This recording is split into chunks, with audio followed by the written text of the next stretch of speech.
अक्सर आपने देखा होगा कि धोखा देने वाला इंसान पकड़े जाने पर माफी नहीं मांगता, आपको ही खरी खोटी सुनाने लगता है, आप में ही कमियां निकालने लगता है। ऐसा क्यों होता है, कभी आपने सोचा है? तो हर बार ऐसा नहीं होता कि उसे अपनी गलती का एहसास ना हो। कई बार गलती का एहसास होता है, इंसान माफी भी मांगता है, सुधरने की कोशिश भी करता है। सबसे पहली बात, जब कोई इंसान धोखा देता है ना, किसी अफेयर में होता है या किसी और तरीके से पार्टनर को चीट करता है, तो उस वक्त उसके मन में कोई गिल्ट होता नहीं है। कुछ लोग अपने दिमाग को ये समझाने लगते हैं कि गलती मेरी कहाँ है, गलती तो इसकी है, मैं तो जो कर रहा था वो ठीक है, पर इसने भी कौन सा बहुत अच्छा व्यवहार किया मेरे साथ, इसके व्यवहार की वजह से बाहर गया मैं, इसने मेरे साथ ऐसा किया इसलिए बाहर गया मैं। दूसरा कारण होता है प्रोजेक्शन, यानी कि जो गलती उन्होंने की होती है ना, वो जानबूझकर वो दूसरे पे थोपते हैं ताकि खुद बच जाएं। उस टाइम वो बहुत कंफ्यूजन में होते हैं, उन्हें समझ नहीं आता है क्या करें। वो खुद को प्रोटेक्ट करना चाहते हैं, ना तो वो बाहर वाला रिश्ता छोड़ना चाहते हैं, ना ही वो अपनी पत्नी या पार्टनर को तकलीफ देना चाहते हैं। वो चाहते हैं कि मेरी पत्नी की नजरों में, पार्टनर की नजरों में मैं अच्छा रहूं और बाहर भी मेरा रिश्ता खत्म ना हो।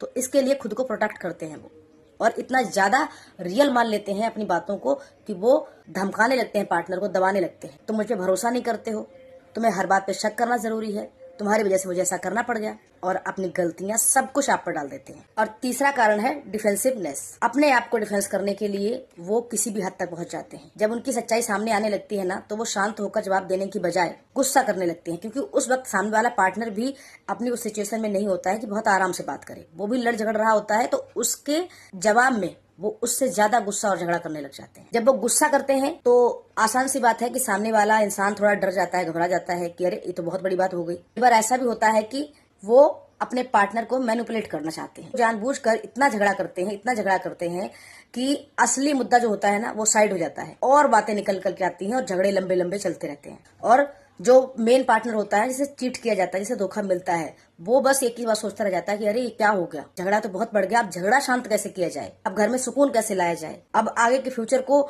एकदम से सेटल कैसे किया जाए, वही सब सोचने लग जाता है ना। 4-5 कारण होते हैं जिसकी वजह से अक्सर धोखा देने वाला इंसान न शर्माता है, न घबराता है, न माफी मांगता है, सीधे चीखना चिल्लाना शुरू कर देता है।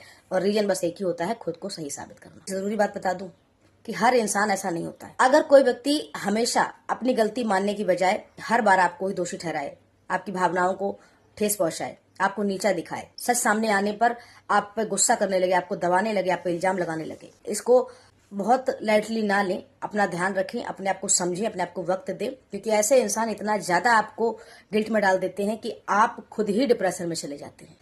क्या आपने कभी ऐसा व्यवहार किसी रिश्ते में देखा है कि गलती भी सामने वाले की है और दबाया धमकाया भी आपको जा रहा है? अपनी राय कमेंट बॉक्स में जरूर लिखें, मुझे फॉलो करें।